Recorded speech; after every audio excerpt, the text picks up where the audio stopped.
Hello viewers. तो good morning all of you. आज हम इस वीडियो में जो बात करेंगे वो बहुत ही यूनिक कह सकते हैं, यूनिक पीस ऑफ वर्क, बहुत ही फेमस हुआ।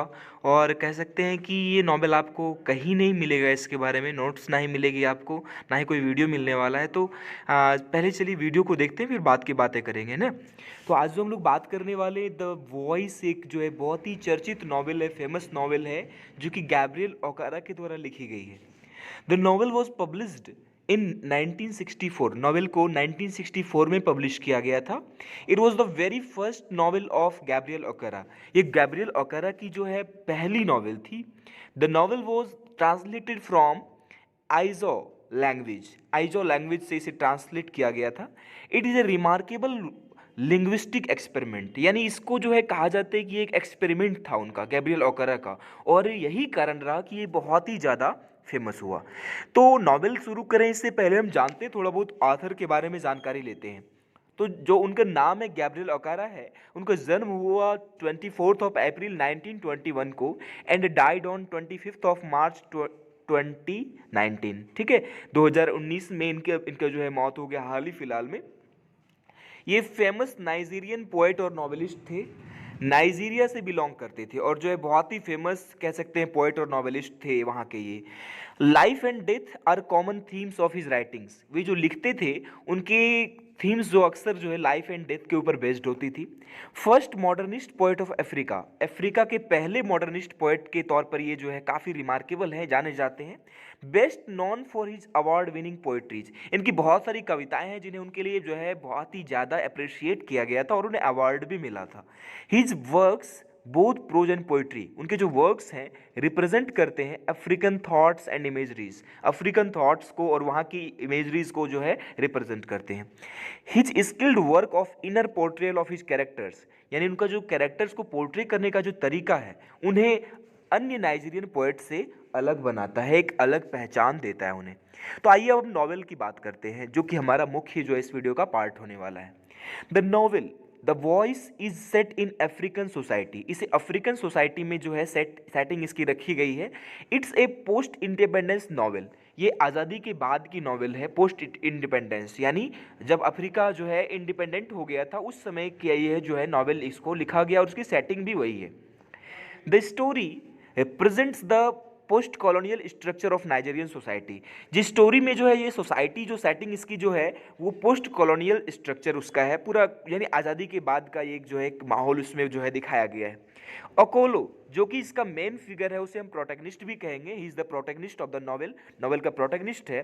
The novel depicts the number of social vices, ये समाज के दोषों को बताता है, समाज में ढेर सारे जो अवगुण है, दोष है, उसको बताता है। In the post independent Nigerian society, यानी आज़ादी के बाद जो नाइजीरियन सोसाइटी में जो अवगुण जो दोष देखे गए उन्हीं की बात करते हैं ये अपने नॉवेल में। कुछ जैसे कि नेपोटिज्म हो गए, इनजस्टिस हो गए, and social and political corruption, बहुत ही ज़्यादा करप्शन था उस टाइम में, तो उसकी भी बात उसमें की गई है।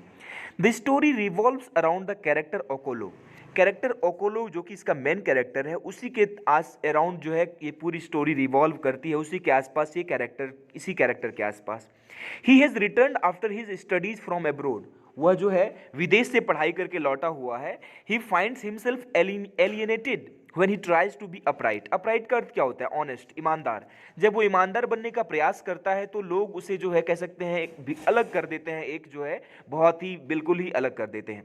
अमाटू, अमाटू जो एक होम टाउन है उनका, जो है वहीं पर वो रह रहा है। Izongo is the chief of that place, और जहां वो रह रहा है इजोंगो जो है वहां का चीफ है। चीफ मतलब समझ सकते हैं मुखिया है वहां का।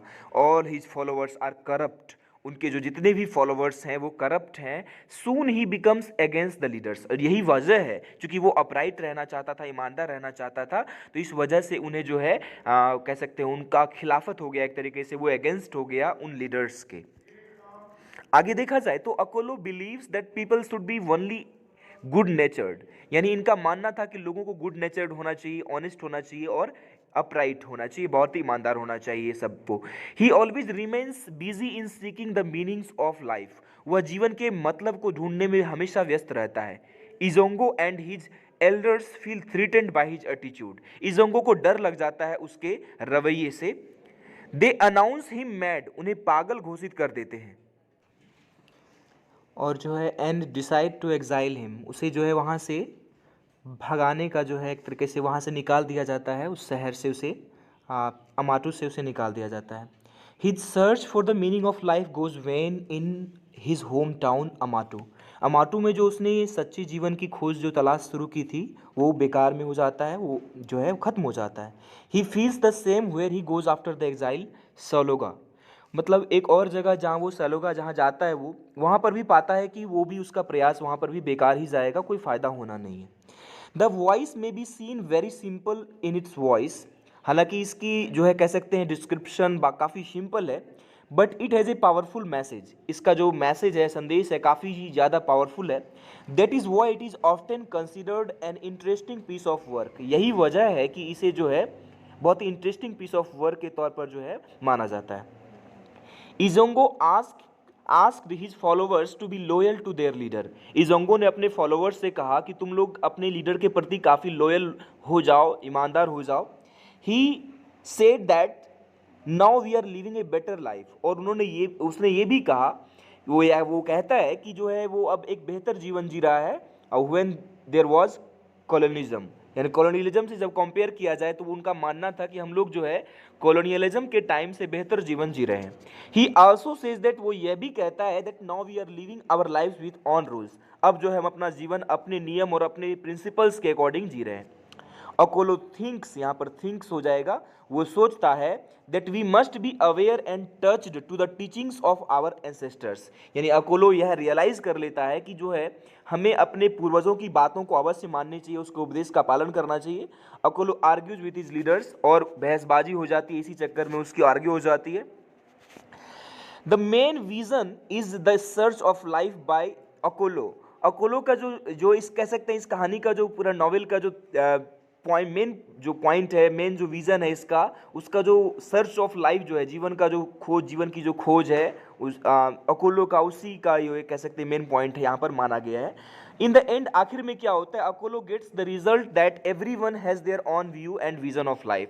फाइनली वो रियलाइज ये भी कर लेता है कि जो है हर किसी का अपने जीवन के प्रति जो है एक अलग अलग विजन होता है, अलग अलग सोच होती है। We can't impose ours on others, हम अपनी सोच को दूसरों के ऊपर थोप नहीं सकते हैं। We must be aware of our own meaning of life and loyal to it, हमें अपने जीवन के मकसद से, पर्पस से जो है रूबरू होना चाहिए, पता होना चाहिए उसके बारे में, और हमें अपने जीवन के प्रति, अपने प्रति वफादार यानी लॉयल होना चाहिए। और इसके थीम्स की बात कर लें तो नेपोटिज्म इसका मेन थीम है, उसके बाद corruption, colonialism, distinction between the rulers and followers, rulers और फॉलोवर्स के बीच का डिस्टिंक्शन भी जो है इसका मेन थीम माना जा सकता है। और यदि आप क्वेश्चन प्रिपेयर करना चाहते हैं, आपके लिए कुछ मेन पॉइंट्स हम छोड़े जा रहे हैं। अकोलो एज ए प्रोटैगनिस्ट, थीम्स इसके आप डिस्कस कर लें। पर्पस ऑफ द नॉवेल, ये भी जो है इंपॉर्टेंट पार्ट होगा। तो I hope it help you a lot, and if you want the PDF or the documents, you may WhatsApp us on 8709150845। तो इस पर आप हमें WhatsApp कर सकते हैं। और जो है ये जो पूरी स्टोरी थी प्रिपेयर की गई थी आयना खान के द्वारा, वो भी मास्टर्स की डिग्री उन्होंने ली हुई है और वो पाकिस्तान से बिलोंग करती हैं। और मैं इंस्पायर उनको जो है कर पाया था, इसके लिए मैंने उनके ऊपर कन्विंस किया था, और मेरी भी थोड़ी बहुत मेहनत है। और thank you for watching the video. और यदि वीडियो अच्छी लगी, इन्फॉर्मेटिव लगी, तो प्लीज़ चैनल से जुड़ें एंड जो है अपने दोस्तों के बीच भी साझा करें। Thank you for watching once again.